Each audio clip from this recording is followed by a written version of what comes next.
GOP frontrunner Donald Trump's latest comments stirred controversy in Europe, saying that he would encourage the Russian invasion of any NATO member that fails to meet defense spending guidelines if he's re-elected as president.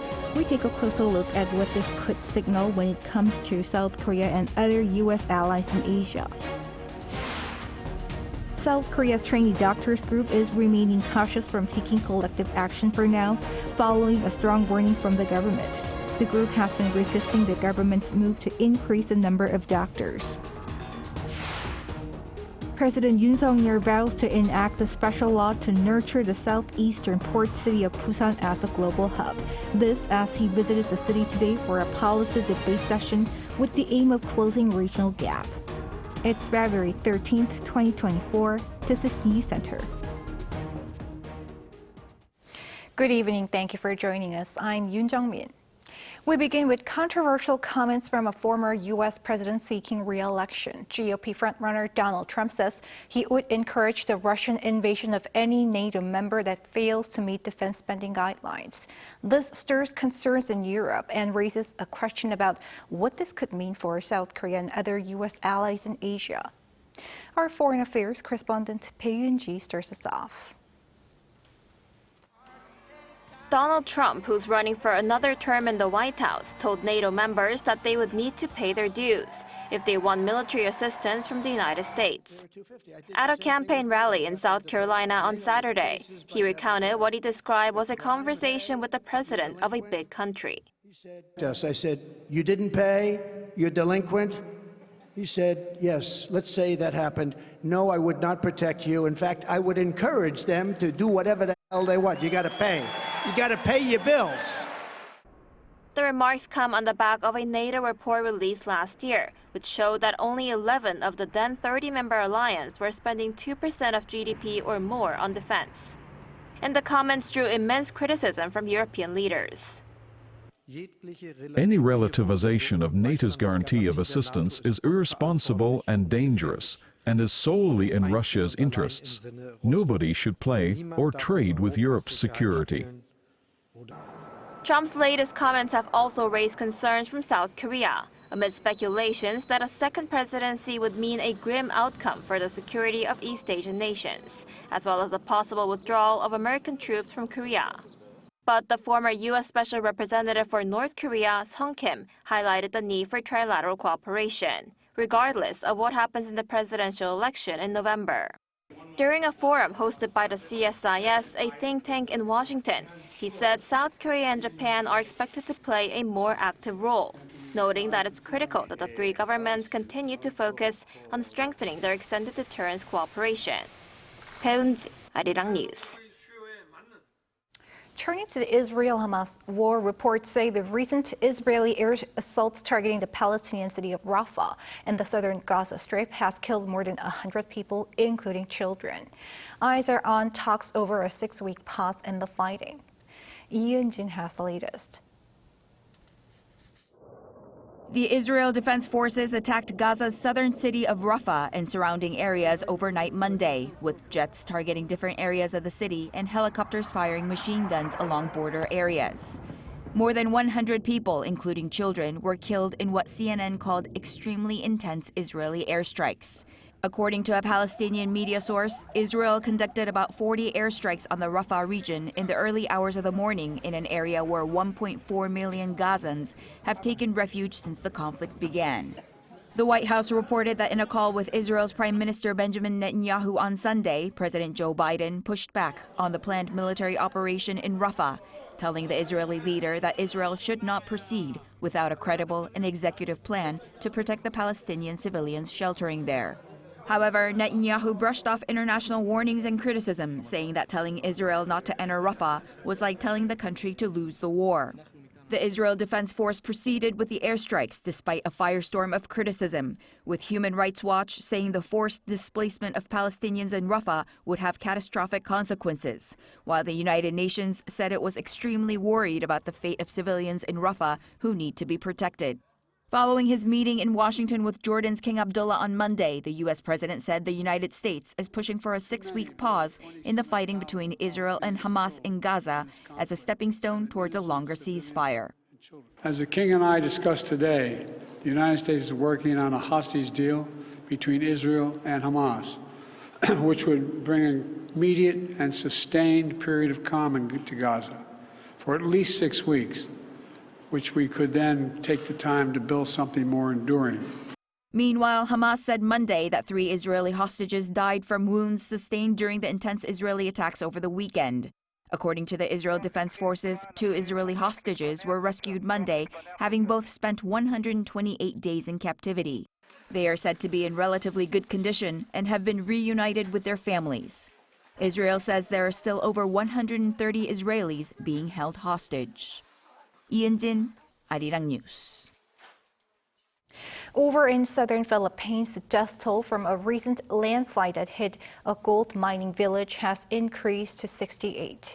51 people are still missing, but local officials say the chances of finding any more survivors are very low. Floods and landslides hit Masara village on Tuesday after weeks of heavy rainfalls. The disaster buried more than 50 houses and at least 4 buses. Local authorities have announced the focus will now shift from search and rescue to search and retrieval.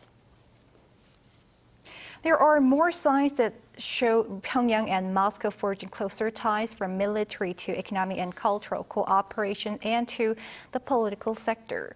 Just last week, 100 Russian tourists visited Pyongyang on a ski trip. And North Korea recently sent a political delegation to visit Russia. Our North Korean affairs correspondent Kim Jong-sil reports. North Korea has opened its arms to tourists from Russia. According to a Facebook post by the Russian embassy in Pyongyang, 100 Russian tourists arrived in the North's capital on February 9th. The embassy said this was the first visit after North Korea opened its borders following a 4-year closure due to the COVID-19 pandemic. The tourists included representatives of the tourism industry and media and travelers from all over Russia, from Kaliningrad to Vladivostok. It added the tourists will stay in the north for 4 days and get acquainted with key attractions in Pyongyang while visiting the Masikmyeong ski resort, known as one of the most modern major ski resorts the regime built. The recent hype in Pyongyang-Moscow exchanges hasn't stopped there. On Monday, a delegation of the regime's ruling party officials left Pyongyang to visit Russia. North Korea's official newspaper Rodong-Sinmun reported Tuesday that the delegation is on the trip at the invitation of Russia's ruling United Russia Party. The delegation plans to attend an international inter-party forum organized by the Russian party. A senior official at South Korea's unification ministry told reporters on Tuesday the government has no comment on ordinary interactions between Pyongyang and Moscow, but added that any illegal interactions such as arms transfers or labor dispatches will need to stop as they violate the UN Security Council resolutions. Moscow and Pyongyang have been strengthening ties ever since North Korean leader Kim Jong-un made a rare overseas trip to meet Russian President Vladimir Putin last September. Kim Jong-sil, Arirang News.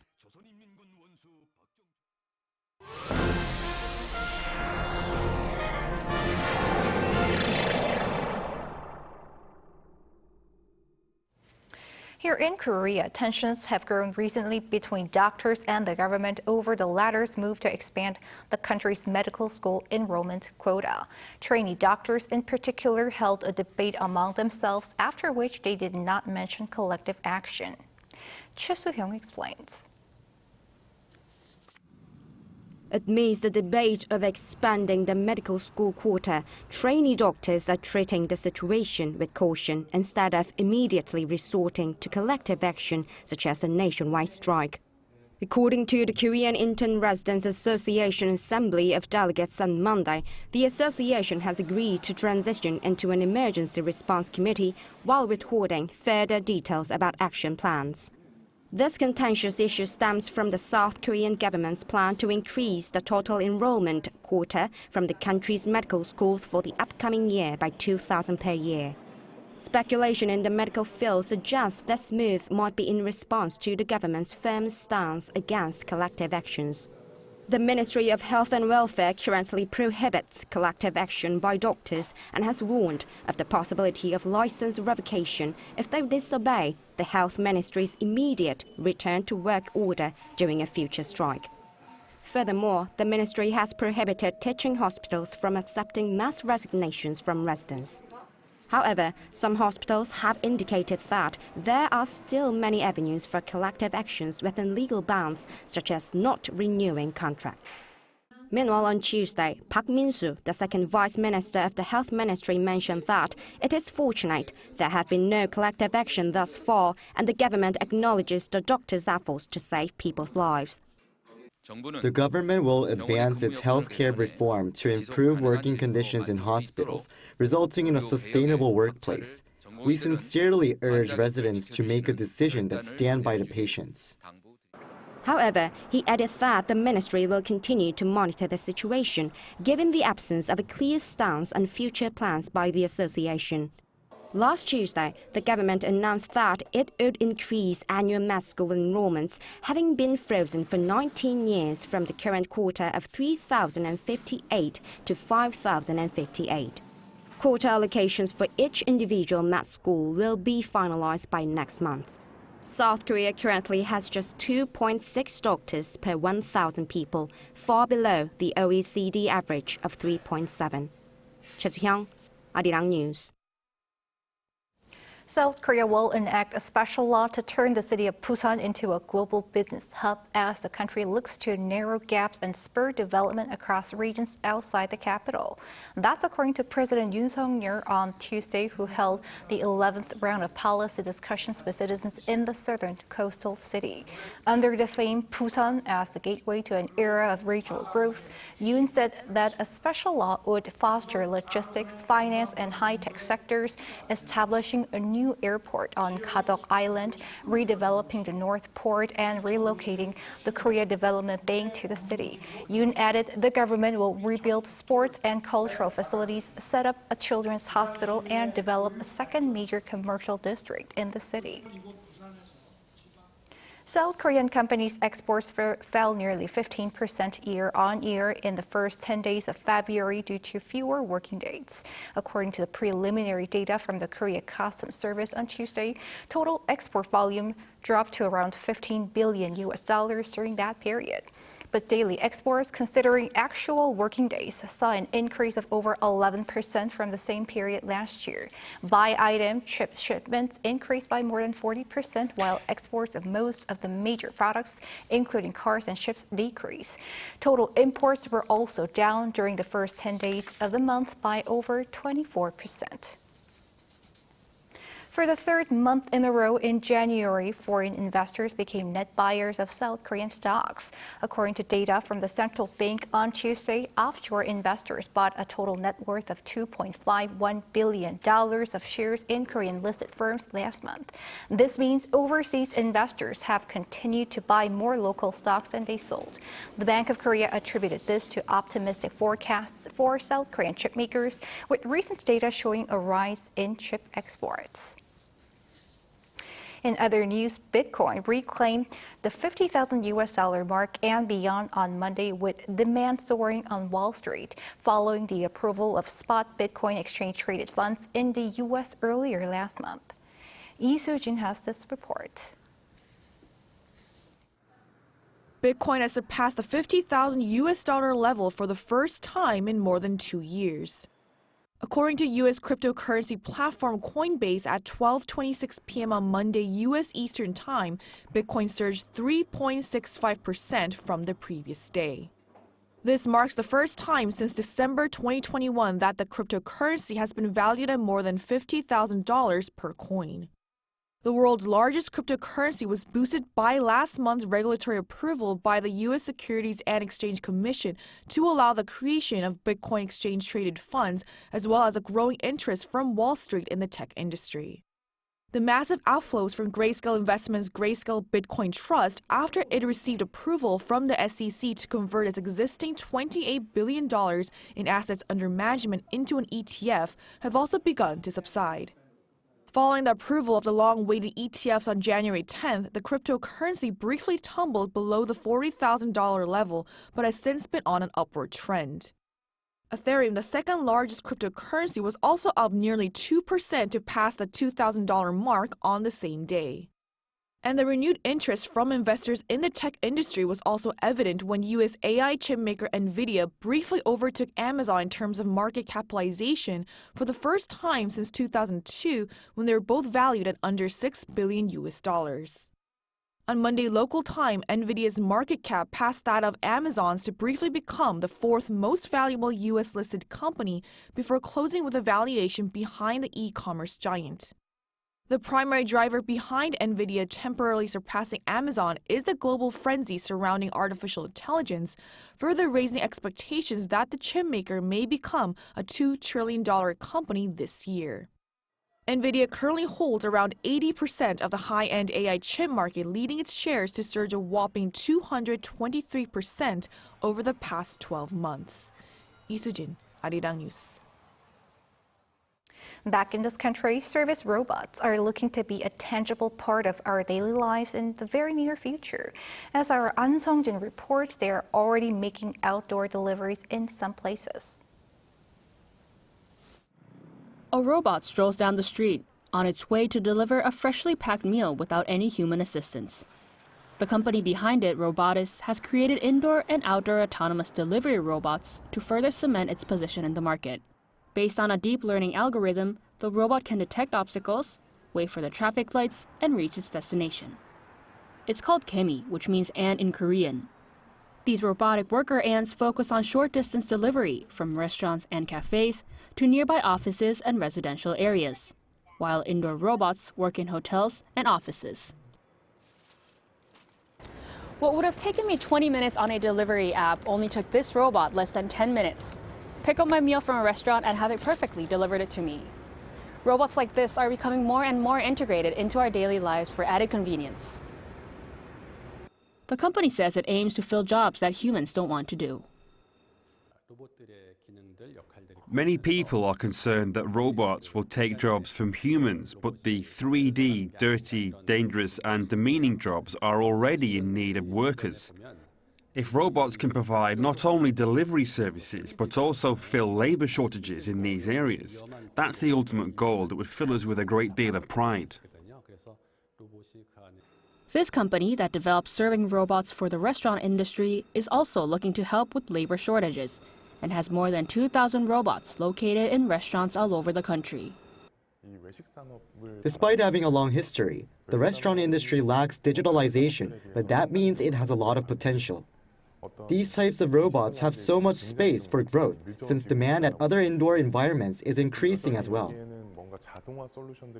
The South Korean government announced plans to provide 1 million robots in the industrial sector by investing more than 3 trillion won, or $2.27 billion by the year 2030. The Trade Ministry also aims to loosen 51 robot-related regulations that have hampered further use, especially for autonomous robots. It's great that the government amended its policies. However, the key task we have left is enhancing national competitiveness to compete with Chinese companies that receive sufficient subsidies from their government to manufacture at low prices. If the same were to be implemented in Korea, it would help small and medium-sized companies to conduct pilot services. Although there's a lot still to be done to boost the country's robotics industry, the needs of the companies that make them need to be addressed. An Sung-jin, Arirang News.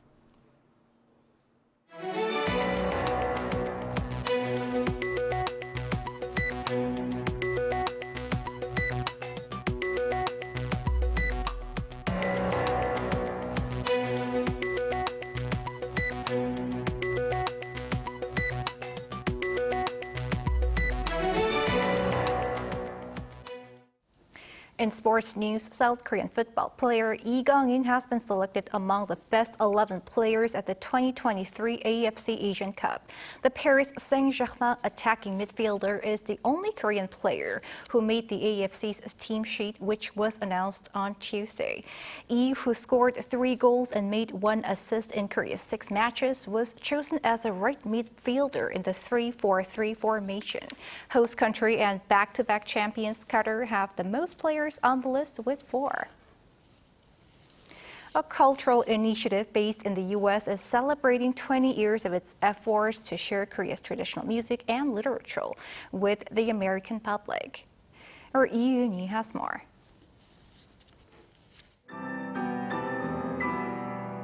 The Sejong Cultural Society in Illinois has been working to raise awareness and understanding of Korea's cultural heritage among people in the United States. This year, the society is celebrating its 20th anniversary with a special Korean-themed concert. At the Galvin Recital Hall in Evanston, Illinois, performers included past winners of the Sejong Cultural Society's annual music competition for pre-college students. The competition itself was aimed at raising awareness of traditional Korean music. Participants performed one required piece and one of their own choosing. They are so busy studying their own standard repertoire, so we wanted our required piece not too long, so usually 3 minutes or less, and must contain some Korean musical theme. So 20 years ago, we couldn't find any piece like that. The Sejong Cultural Society has collected over 150 music pieces from talented composers who understand the goal of composing short yet creative instrumental solos for the piano and violin using Korean traditional melodies. It's these contemporary songs that were performed at the concert, with the composer's commentary explaining how they have implemented the traditional elements from the original song. Carissa, who won the senior division in 2015, played Joy of Onghea, a violin solo piece based on a Korean folk song. We realized that competitions like Sejong really make a difference in young musicians' lives and help them become better artists. So I'm really honored and happy to have been able to help celebrate Sejong's 20th anniversary. One of the cultural events that are organized annually is a Shijo competition, which introduces a traditional Korean poetic form of writing. Workshops for middle and high school teachers mean that more students can learn about Korean poetry. And by fostering cross-cultural understanding, the Sejong Cultural Society says it hopes to contribute to the harmonious existence of various ethnic backgrounds. I think it's not only Korean descendants, but non-Koreans also appreciate this kind of music. And this is the time that we need more cross-cultural training, education. Multicultural competency is what they need to develop. So this is just one small thing that we can add. Yoon, Arirang News.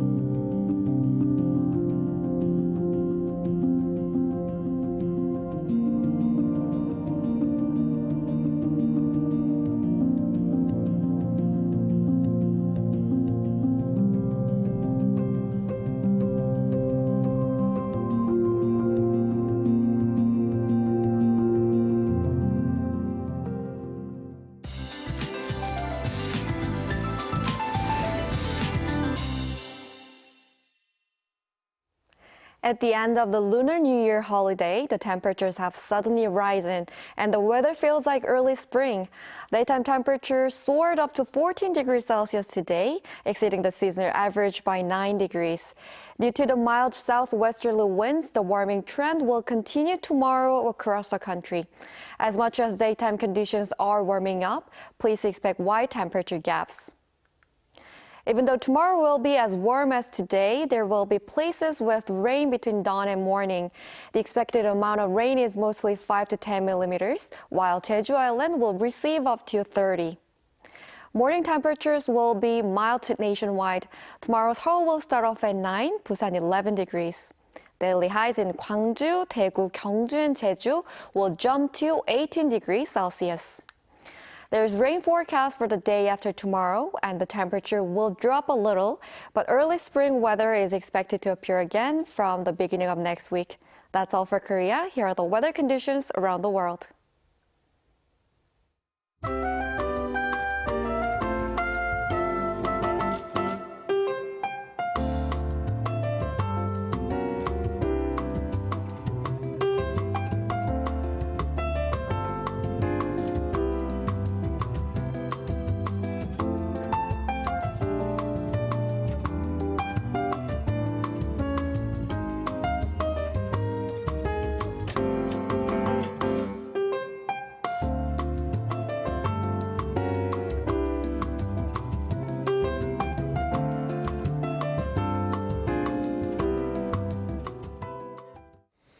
That is Newscenter for tonight. Thank you for watching. A panel session up next.